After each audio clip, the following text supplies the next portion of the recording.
갑시다. 뭐 설날이라 아이고 다들 바쁘게 오시느라고 가실 데가 없으신가 봐요. 창세기 41장 37절 45절 말씀, 구약 성경 64페이지입니다.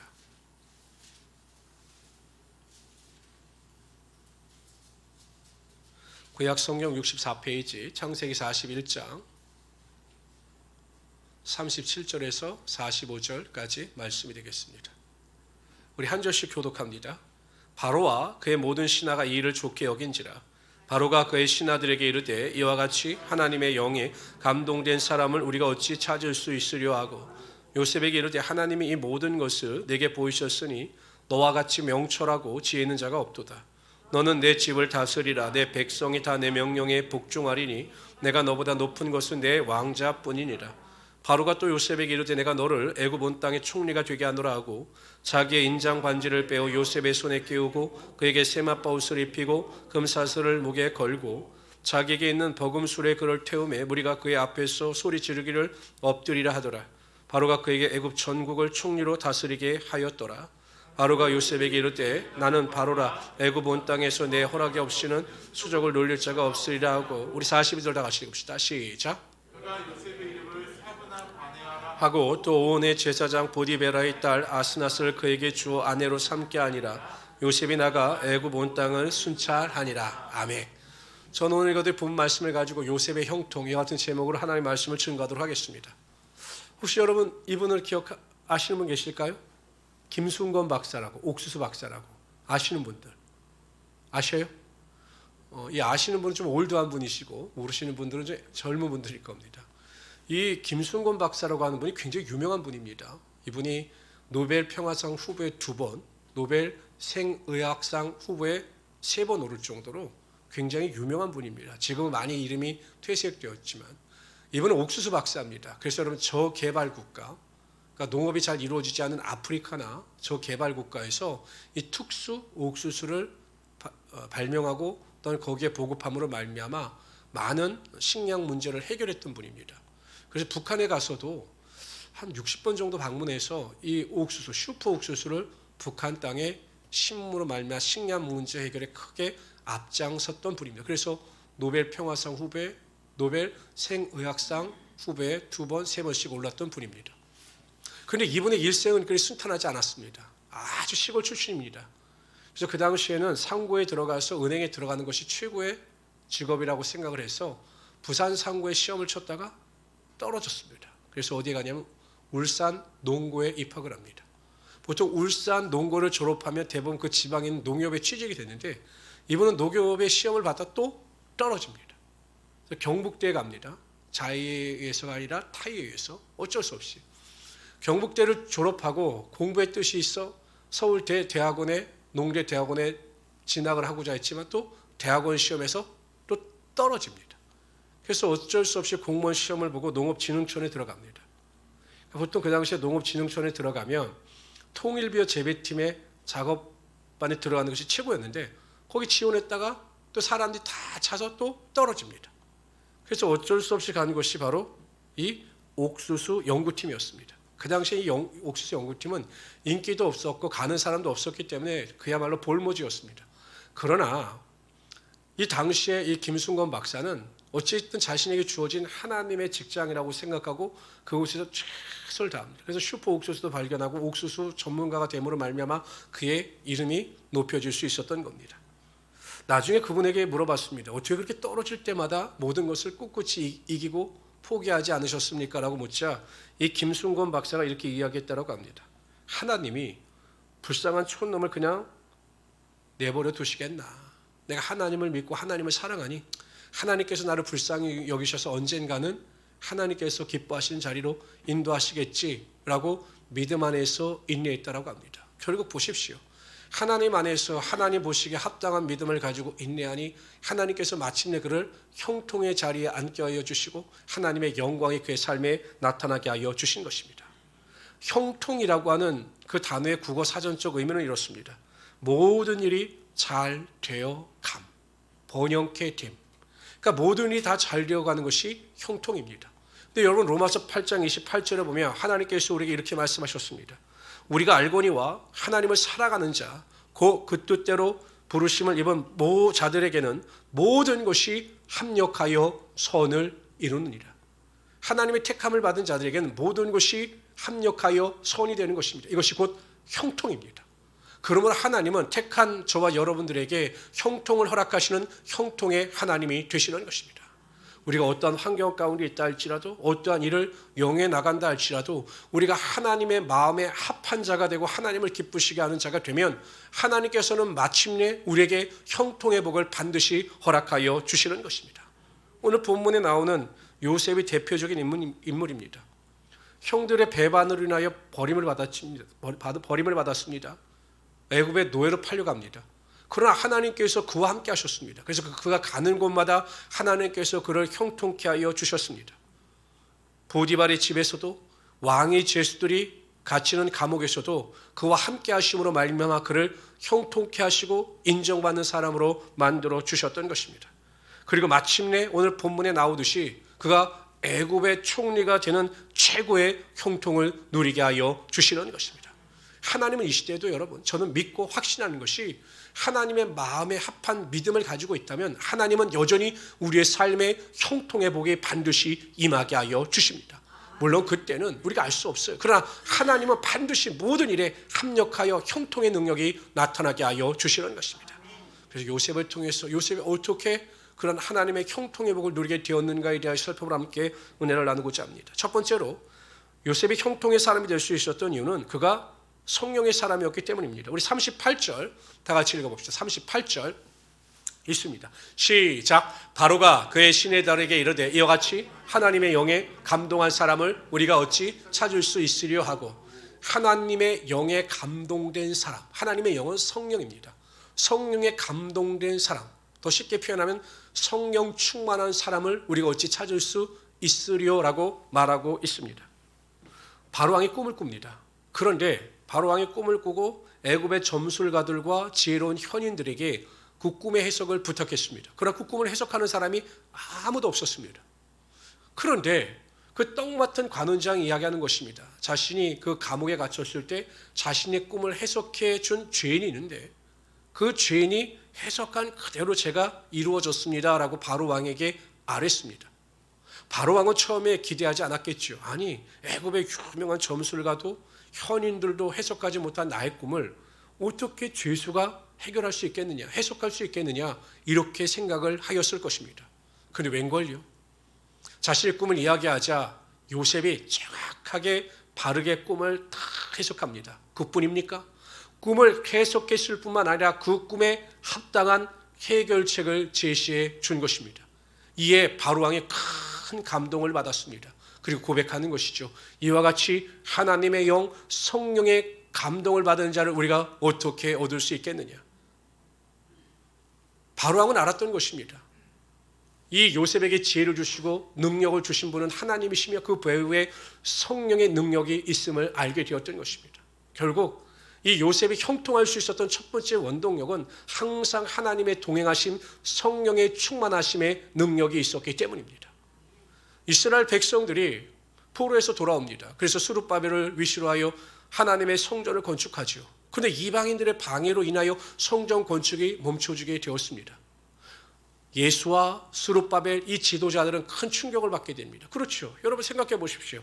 개인의 일을 한 것이 아니라 하나님의 일을 하는데 왜 이 일이 방해를 받아야 하는가? 회의가 들었을 것입니다. 그때 하나님께서 스가랴 선지자를 통해서 하나님의 말씀 음성을 들려주십니다. 이렇게 말씀하십니다. 이는 성전을 건축하는 일은 힘으로 되지 아니하며 능력으로 되지 아니하고 오직 나의 영으로 되느니라. 성전을 건축할 수 있는 능력, 형통은 개인의 능력이나 지혜로부터 비롯되는 것이 아니라 나의 영, 성령이 함께 하실 때 성전 건축이 이루어질 수 있는 것이다 라고 알려주셨습니다. 이에 대하여 스룹바벨과 예수아와 유대의 종교 지도자들이 힘을 얻고 성령의 능력을 의지할 때 불가능해 보였던 성전 건축이 속히 이루어지는 하나님의 형통이 나타나게 되었던 것입니다. 오순절날 마가의 다락방에 성령의 능력이 임하게 됩니다. 그러자 베드로와 요한을 비롯하여 120명의 사도들이 성령 충만한 가운데 두려움을 떨쳐버리고 세상에 나가 복음을 증거합니다. 놀라운 일이 벌어집니다. 믿기지 않는 일이 벌어집니다. 복음을 증거할 때 3,000명, 남자만 5,000명이나 되는 사람들이 회개하며 돌이킵니다. 손을 얹을 때마다 병든 자가 고침받는 예수의 표적이 나타납니다. 귀신이 쫓겨나는 기적의 능력이 나타납니다. 이로 인하여 교회는 크게 부흥하게 되고 선교의 문이 열리게 되었습니다. 이러한 영적인 형통의 축복은 성령의 충만함으로부터 비롯되게 되었던 것입니다. 성도 여러분, 지금도 성령으로 충만하여 우리가 믿음으로 하나님께 기도할 때 하나님께서 우리의 삶에 형통의 축복이 나타나게 하여 주시는 것입니다. 로마서 8장 26절 27절에 보면 이와 같이 성령도 우리의 연약함을 도우시나니 우리는 마땅히 기도할 바를 알지 못하나 오직 성령이 말할 수 없는 탄식으로 우리를 위하여 친히 간구하시느니라. 마음을 살피시는 이가 성령의 생각을 하시니 이는 성령이 하나님의 뜻대로 성도를 위하여 간구하심이니라. 성도 여러분, 우리가 성령을 의지하여 믿음으로 기도할 때 우리의 삶에 형통의 축복이 임하게 되는 것입니다. 우리가 믿음을 가지고 성령 충만하여 기도할 때 가정에 형통의 축복이 나타나게 되는 것이고 자녀들에게 형통의 축복이 반드시 나타나게 되는 것입니다. 그러므로 우리가 우리의 생각이나 노력이나 수고를 의지하지 말고 성령 충만하여 하나님 앞에 겸손함으로 무릎 꿇고 기도하심으로 하나님의 형통의 복을 누리며 살아갈 수 있는 귀한 성도들이 되시기를 주님의 이름으로 축원합니다.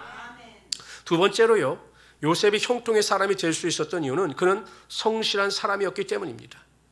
요셉은 자신의 신분과 환경에 상관없이 가는 곳마다 최선을 다했습니다. 다른 사람이 보지 않아도 하나님이 보신다라고 하는 마음을 가지고 보디발의 집에서도 또 그 왕의 죄수들이 갇히는 감옥에서도 최선을 다했습니다. 자신의 능력을 120% 발휘하면서 최선과 성실을 다하여 일할 때 그가 보디발에게 또한 왕의 죄수들이 갇히는 그 감옥의 간수에게 인정을 받을 수가 있었던 것입니다. 성도 여러분, 하나님은 믿음을 보시면서 또한 성실한 사람을 택하시고 그에게 하나님의 은혜와 능력을 베푸시는 하나님이 되시는 것입니다. 다윗을 보십시오. 하나님께서 사울 왕이 하나님의 명령에 불순종하시자 그를 폐하시기로 작정하십니다. 그리고 다윗에게 기름을 부어 왕으로 세우실 계획을 세우셨습니다.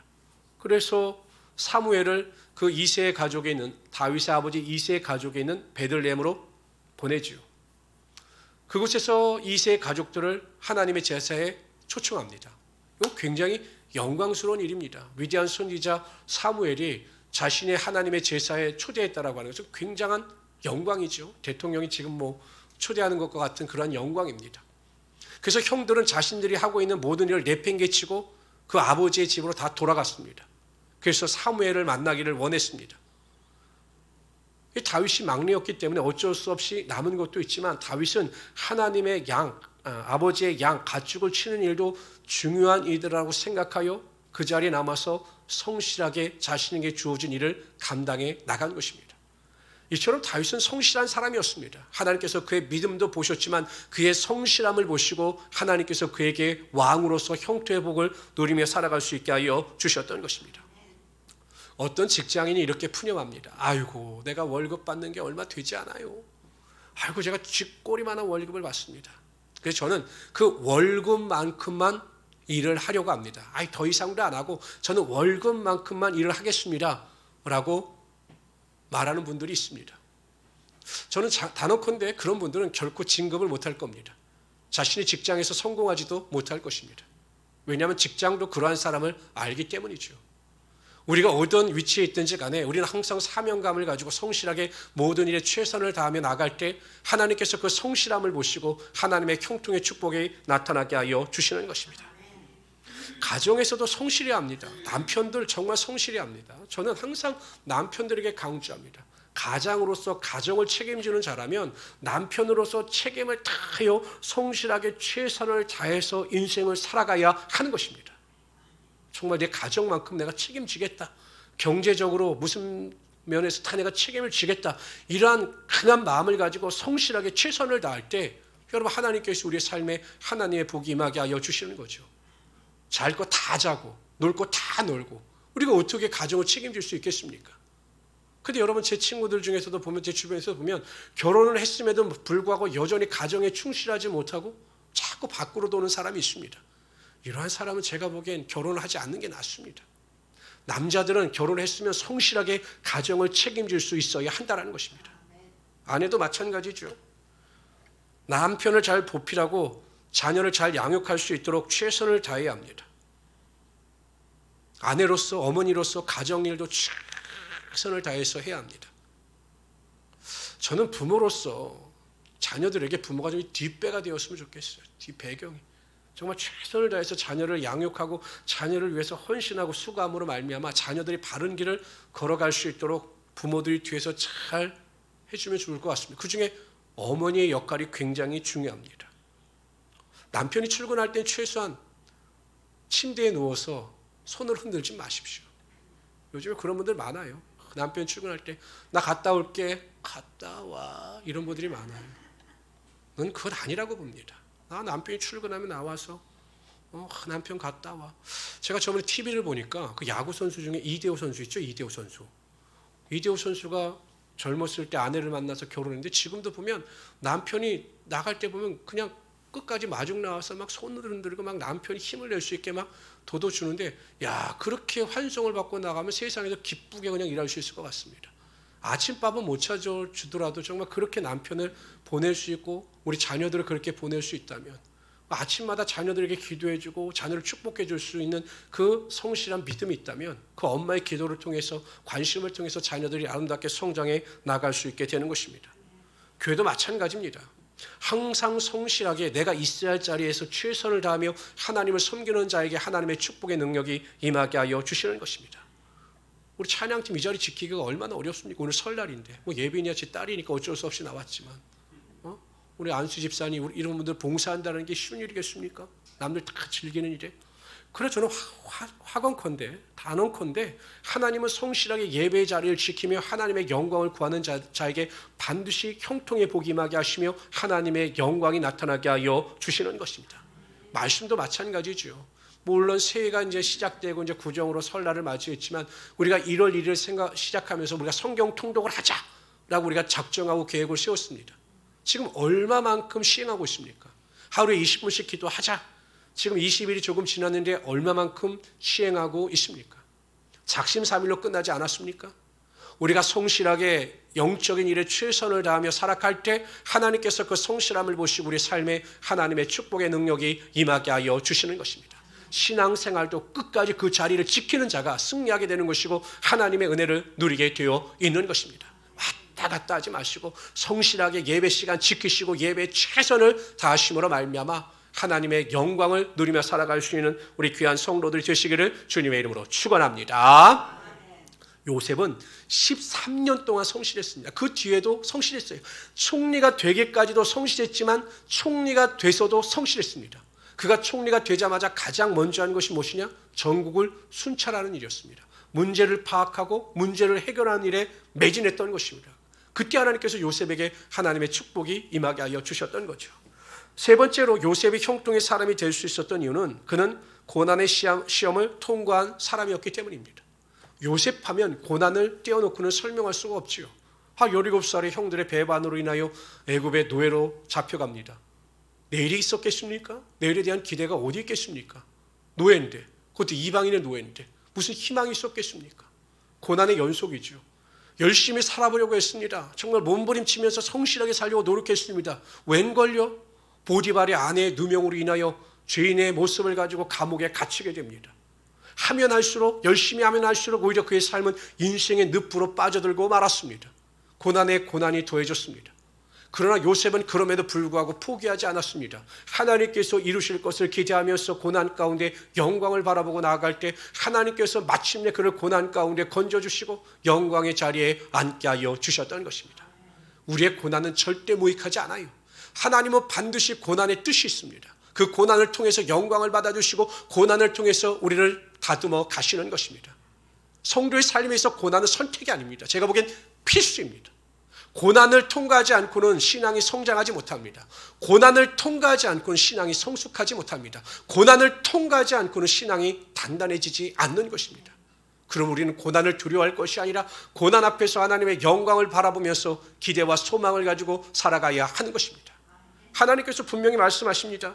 로마서 5장 3절 5절에 보면 다만 이뿐 아니라 우리가 환난 중에도 즐거워하나니 이는 환난은 인내를, 인내는 연단을, 연단은 소망을 이루는 줄 알미니라. 뿐만 아니라 로마서 8장 17절 읽어봅시다. 시작. 자녀이며 또한 상속자 곧 하나님의 상속자요 그리스도와 함께한 상속자니 우리가 그와 함께 영광을 받기 위하여 고난도 함께 받아야 할 것이니라. 생각하건대 현재의 고난은 장차 우리에게 나타날 영광과 좋게 비교할 수 없도다. 베드로전서 2장 20절에 보면 죄가 있어 매를 맞고 참으면 무슨 칭찬이 있으리요 그러나 선을 행함으로 고난을 받고 참으면 이는 하나님 앞에 아름다우니라. 성도 여러분, 고난당하는 것을 두려워하지 않기를 바랍니다. 우리가 지금까지 많은 고난을 당해오셨을 것입니다. 그러나 여전히 우리 앞에 고난이 존재할 것입니다. 그러나 고난은 우리를 망하게 하지 못하고 쇠하게 하지 못합니다. 왜냐하면 우리가 고난 당할 때 하나님께서는 고난을 감당할 수 있는 힘을 우리에게 허락하여 주시고 고난을 피할 수 있는 그 길을 예비해 놓으셨기 때문입니다. 그래서 고난 앞에서 담대한 믿음을 가지고 넉넉히 이기심으로 하나님의 영광을 누리며 살아갈 수 있는 귀한 성도들이 되시기를 주님의 이름으로 축원합니다. 네 번째로 요셉의 형통의 사람이 될 수 있었던 이유는 자신의 삶의 상처를 극복할 줄 아는 사람이었기 때문입니다. 상처를 극복할 줄 아는 사람이었기 때문입니다. 우리 50절 51절을 다 같이 한번 읽어봅시다. 41장 50절 51절 본문은 아닌데요, 있습니다. 시작. 흉년이 들기 전에 요셉에게 두 아들이 나되 곧 요네 제사장 보디베라의 딸 아스닷이 그에게 낳은지라. 요셉이 그의 장남의 이름을 므낫세라 하였으니 하나님이 내게 내 모든 고난과 내 아버지의 온 지비를 잊어버리게 하셨다 하며. 아들을 낳았습니다. 근데 므낫세라고 지었습니다. 므낫세의 이름이 무엇이냐? 하나님이 내게 내 모든 고난과 내 아버지의 온 지비를 잊어버리게 하셨다 하며 입니다. 여러분 생각해 보십시오. 여러분 상처가 없었겠습니까? 요셉이 아무리 여러분 믿음이 좋다 해도 형들에게 버림을 당했습니다. 형들에게 버림을 당했으니까 마음의 상처가 미움이 얼마나 있었겠습니까? 뿐만 아니라 그 보디발의 아내에 대한 그 배신감도 얼마나 컸겠습니까? 여전히 총리가 되었지만 그 마음 가운데 그 마음의 상처, 분노, 미움이 있었던 겁니다. 그런데 아들을 낳자 하나님께서 은혜를 베푸시어 모든 상처와 모든 아픔과 모든 미움과 고통을 다 잊게 하신 것입니다. 그런데 그것을 언제 잊게 하셨는가? 50절에 보면 흉년이 들기 전에 풍년 가운데 7년 동안 큰 풍년 속에서 많은 곡물을 저장하고 이제 흉년의 때를 대비하기 이전 큰 일을 감당하기 이전에 그 마음의 상처와 고통을 다 잊게 하신 것입니다. 여기엔 큰 의미가 있습니다. 우리가 하나님의 온전한 은혜와 하나님의 온전한 능력을 맛보기 위해서는 우리의 마음속에 있는 과거의 상처와 아픔과 미움을 다 떨쳐버려야 하나님께서 하나님의 큰 일을 우리를 통해서 행하시며 우리 안에 하나님의 은혜와 능력이 임하게 하여 주시는 것입니다. 제가 청년 사역을 할 때 남편과 아버지로 인해서 큰 고통을 당하는 모녀분을 상담한 적이 있습니다. 근데 이 청년인데 이 청년의 집이 굉장히 부자예요. 어느 정도 부자냐면 그 아버지가 중소기업을 하는데 어느 정도 부자냐면 그 아버지의 친구가 이 딸, 그러니까 청년의 오빠죠. 오빠한테 생일 선물을 해주는데 무슨 생일 선물을 해주냐면 SUV 자가용을 선물해 주는 거예요. 5천만 원짜리를 생일 선물해 줄 정도로 그 아버지의 그 친구들의 부가 대단한 거죠. 어째 그런 선물 다 받아보셨습니까? 생일 선물로? 차 선물 받아보셨어요? 저는 어렸을 때 모형카는 좀 많이 받아봤지만 그 정도로 부자였어요. 그런데 문제는 이 아버지가 굉장히 폭압적입니다. 굉장히 언어폭력에 굉장히 그 가정에서 억압적이에요. 그런데 문제가 뭐냐면 이 자매가 하나님을 그러한 하나님으로 인식하는 겁니다. 하나님을 사랑의 하나님도 되시는데 하나님은 두려움의 대상이다. 아버지를 이해하듯이 하나님을 이해하는 거예요. 그 아내 되시는 그 어머니도 마찬가지죠. 그러니까 자유함이 없어요. 항상 그 마음속에 자유함이 없고 항상 우울해하셨습니다. 그래서 그 모녀가 저에게 상담을 받았는데 제가 그래서 기도해 주면서 그 상처를 떨쳐버리고 아버지에 대한 상처를 잊어버리고 극복해야 하나님의 온전한 은혜가 임한다. 그래서 제가 말씀도 매일 암송케 하고 말씀도 가르치고 기도하면서 어느 정도 이제 회복이 되었습니다. 근데 이 자녀는 원래 시집도 안 간다고 그랬거든요. 가정이 그러니까. 근데 다 맞지지 못할 상태에서 제가 이제 전주로 내려가 버렸죠. 전주로 내려간 뒤에 이 모녀가 관계를 맺지 못하니까 결국 어머님은 그냥 교회를 다니시는데 계속 그 상처 가운데 있고 이 자매님은 교회를 떠나갔습니다. 나중에 들어보니까 예수 믿지 않는 사람과 결혼해서 의사와 결혼해서 살고 있다는 이야기를 제가 들었습니다. 교회를 다니는데 그 상처, 아버지에 대한 상처를 회복하지 못하니까 하나님의 온전한 은혜가 임하지 못하고 결국 상처를 극복하지 못하니까 교회를 떠나가는 그러한 일이 발생하게 되더라는 것입니다. 우리는 이 세상을 살아가면서 관계성 속에서 크고 작은 상처를 받아요. 여러분 부부간에도 상처받지 않습니까? 부부간에도 이런 말 한마디에 상처를 받아요. 행동 하나에 상처를 받아요. 부모 자식 간에도 상처가 없습니까? 있습니다. 자녀가 부모로 인하여 상처를 받고 또 부모도 자녀로 인하여 상처를 받는 일이 발생합니다. 이건 어쩔 수 없어요. 이것은 우리가 살아있다는 증거입니다. 그런데 잘 생각해 보십시오. 우리는 항상 우리 몸에 감기 바이러스를 가지고 사는 겁니다. 우리 몸에 감기 바이러스가 없는 게 아니라 항상 감기 바이러스가 있어요. 그런데 면역력이 떨어지게 되면 이 감기 바이러스가 활동하면서 우리가 감기에 걸리는 것이거든요. 근데 면역력이 강한 사람은 이 감기 바이러스가 몸에 있어도 감염이 되지 않는 겁니다. 감기에 걸리지 않는 거예요. 마찬가지죠. 신앙도 마찬가지입니다. 우리의 신앙이 건강하고 우리의 신앙이 온전하면 어떠한 관계성 속에서 발생하는 일에 대하여 상처를 덜 받거나 상처를 잘 받지 않습니다. 그럼 우리가 심령적으로 믿음적으로 약해지게 되면 사소한 말과 행동에 대해서 상처를 받고 우리가 낙오가 되고 마는 것입니다. 설마요. 제가 목회를 해보다 보니까요.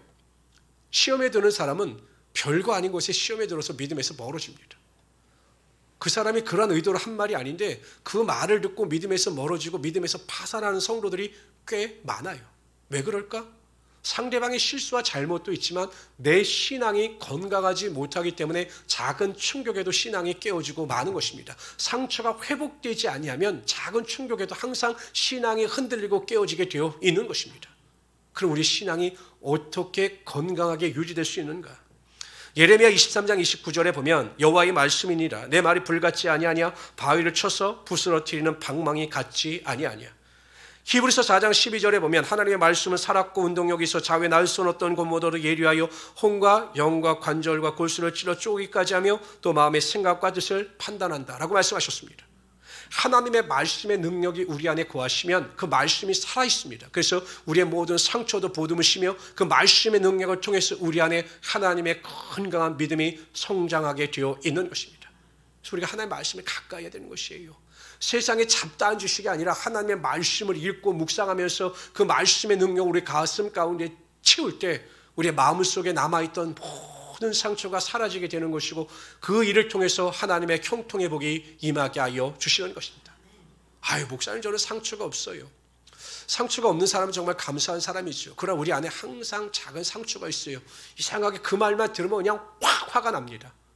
별거 아닌데 그냥 그 말만 들으면 확 화가 나는 그 상처가 항상 우리의 내면 속에 깔려 있어요. 우리가 모를 뿐이지요. 그것을 발견해서 내어 쏟아 놓을 때 그리고 말씀으로 채울 때 하나님께서 그 상처 치유를 통해서 온전한 은혜와 축복이 형통의 복이 여러분 삶 가운데 반드시 임하게 하여 주시는 것입니다. 그러한 복을 누릴 수 있는 우리 성도들 되시기를 주님의 이름으로 축원합니다. 다섯 번째로요. 요셉의 형통의 사람이 될 수 있었던 이유는 그는 겸손의 사람이었기 때문입니다. 창세기 41장 52절에 보면 차남의 이름은 에브라임이라 하였으니 하나님이 나를 내가 수고한 땅에서 번성하게 하셨다 함이었더라. 요셉은 자신이 번성할 수 있었던 이유는 하나님께서 자신을 도우시고 자신을 축복하셨기 때문이다 라고 고백합니다. 하나님 앞에서 겸손한 사람이었습니다. 모든 것이 하나님으로부터 비롯된 것을 인정하는 사람이었습니다. 하나님은 겸손한 사람과 함께 하여 주시고 하나님의 일하심을 인정하는 자에게 하나님의 형통의 복이 임하게 하여 주시는 것입니다. 하나에서부터 10까지 항상 우리는 하나님의 도우심과 하나님의 인도하심을 인정할 수 있어야 하는 것입니다. 나의 번성과 나의 성공과 나의 수고의 모든 열매가 나의 열심으로부터 비롯된 것이 아니라 하나님으로부터 비롯된 것을 인정하고 더욱 하나님을 의지하는 자에게 하나님은 하늘의 문을 여시고 더 큰 축복과 형통으로 우리의 삶이 나타나게 하여 주시는 것입니다. 그래서 우리 성도님들은 항상 겸손한 자가 되시길 바랍니다. 내가 하지 마세요. 내가 해서 내가 알아봐서 내가 열심히 해서 그렇게 됐다라고 하는 것은 하나님의 영광을 가리우는 것입니다. 그런 게 나타나죠. 목회자인 저도 가끔 그런 생각이 들 때가 있습니다. 성도들이 아이고 목사님 이번에 이렇게 돼서 너무 잘 됐습니다. 제가 직장에서 좀 잘 됐습니다. 이렇게 하면 무의식 중에 갑자기 저도 그 생각이 드는 거예요. 내가 기도했는데 이 생각이 드는 거예요. 내가 기도했는데 이게 교만이죠. 저는 하나님의 도구일 뿐입니다. 여러분들도 하나님의 도구일 뿐입니다. 하나님이 우리를 통해서 일하시는 거예요. 근데 도구가 마치 그 일을 행한 것처럼 말한다면 얼마나 그게 우스꽝스러운 일입니까? 겸손한 모습을 가지고 하나님의 도우심을 구하고 모든 일이 하나님께로부터 비롯된 것을 인정하시고 믿음 안에서 승리하며 살아갈 수 있는 우리 형통의 사람이 되시기를 주님의 이름으로 축원합니다. 이사야서 58장 11절에 보면 여호와가 너를 항상 인도하여 메마른 곳에서도 내 영혼을 만족하게 하며 내 뼈를 견고하게 하리니 너는 물된 동산 같겠고 물이 끊어지지 아니하는 샘 같을 것이다 라고 말씀하셨습니다. 하나님은 이스라엘 백성들이 물된 동산과 같이 메마르지 아니하며 항상 풍성하고 형통의 복을 누리기를 원하셨던 하나님이 되시는 겁니다. 마찬가지죠. 하나님은 지금도 저와 여러분이 물된 동산과 같이 물이 끊이지 아니하며 메마르지 아니하며 항상 하나님 안에서 형통의 복을 누리며 살아가기를 원하시는 하나님이 되시는 것입니다. 자녀를 향한 부모의 마음이 이렇습니다. 저도 자녀가 있지만 항상 자녀들에 대한 기대가 있습니다. 그래도 어찌하든지 하나님 안에서 형통하고 풍성하여 메마르지 아니하며 다른 사람들에게 착한 일을 넉넉히 베풀며 살아갈 수 있는 복이 임하기를 원합니다라고 하나님 앞에 기도합니다. 이게 부모의 마음입니다. 하나님의 마음도 마찬가지예요. 성도들이 이 죄악된 이 세상을 살아가면서 하나님이 베푸시는 형통의 복을 누리며 살아가기를 원하시는 것입니다. 그러기 위해서 여러분 첫 번째 매일 성령 충만을 사모하십시오. 성령에 속한 사람이 되시기를 바랍니다. 성령 충만하여 항상 기뻐하고 쉬지 말고 기도하며 범사에 감사할 수 있는 우리 성도들이 되시기를 바랍니다. 두 번째, 어디에서 무슨 일을 하든지 간에 성실한 사람이 되십시오. 믿음 안에서 성실한 사람이 되시고 또한 직장에서 사업장에서 성실한 사람이 되시기를 바랍니다. 네 번째, 고난이나 문제나 환난을 두려워하지 않는 자들이 되시기를 바랍니다. 고난을 맞을 때마다 하나님의 영광을 기대하는 믿음의 사람들이 되시기를 바랍니다. 마음에 상처가 있습니까? 여전히 마음에 아픔이 있습니까? 극복하십시오. 하나님의 말씀의 능력으로 물리칠 수 있도록 하나님께 기도하십시오. 그래서 상처를 이기고 자유함을 통하여 하나님의 형통의 복을 누리시기를 바랍니다. 겸손한 사람이 되시기를 바랍니다. 기도하지 않는 자는 교만한 사람입니다. 모든 일을 주님께 의지하는 자가 겸손한 사람입니다. 하나님은 겸손한 자에게 형통의 복을 허락하여 주실 것입니다. 이런 믿음의 능력을 가지고 매일 하나님의 형통의 은혜와 복을 누리며 살아갈 수 있는 하나님의 귀한 성도들이 되시기를 주님의 이름으로 축원합니다. 기도합시다.